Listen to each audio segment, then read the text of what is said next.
Netanyahu announces plan to change Israel's multi-party system. Prominent lawyer goes on offensive amid sex allegations. Jerusalem prepares for expected snowstorm. And runaway emu sprints along Herzliya Highway.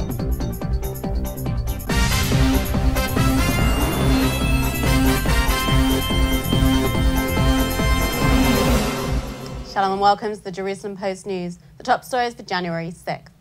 Prime Minister Benjamin Netanyahu announced last night a plan that would revolutionise Israel's multi-party political system and change it to a two-party system. מדינת ישראל קיימת 66 שנים. בזמן הזה התחלפו 33 ממשלות. וזה גובה מאיתנו מחיר עצום של עשרות מיליארדים.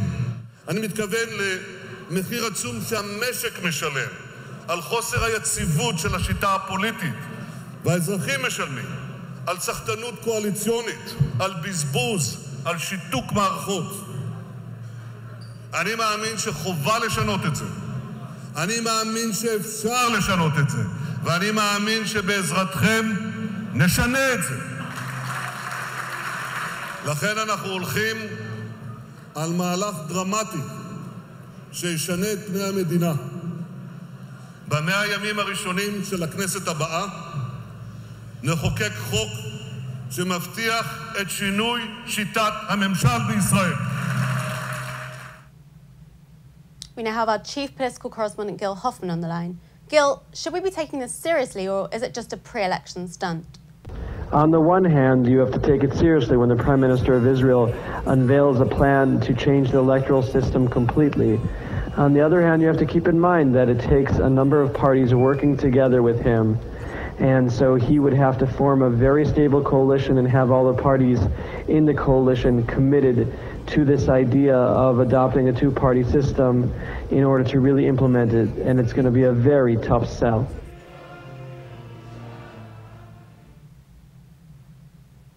Thanks, Gil.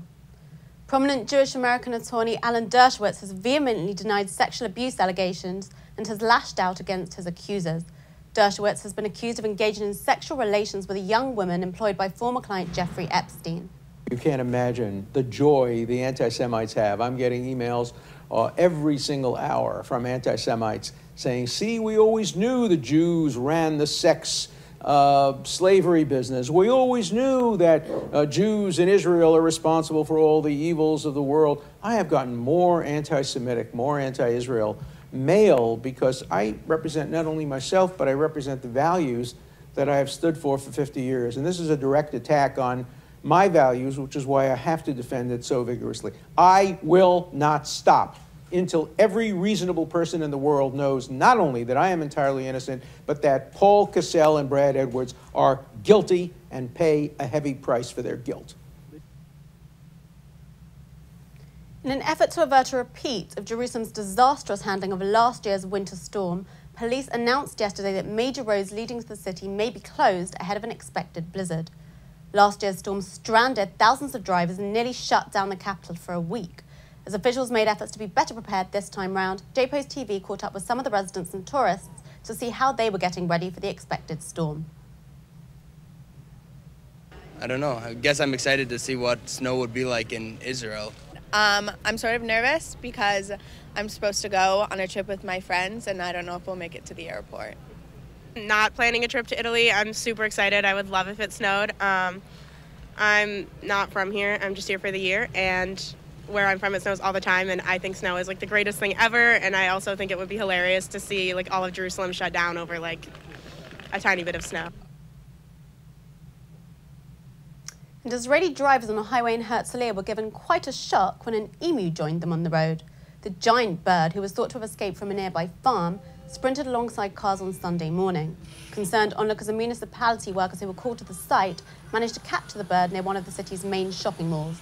The bird was then returned safely to his owners. And that's it for today. We'll be back tomorrow with more news from Israel. Until then, shalom from the Jerusalem Post studios.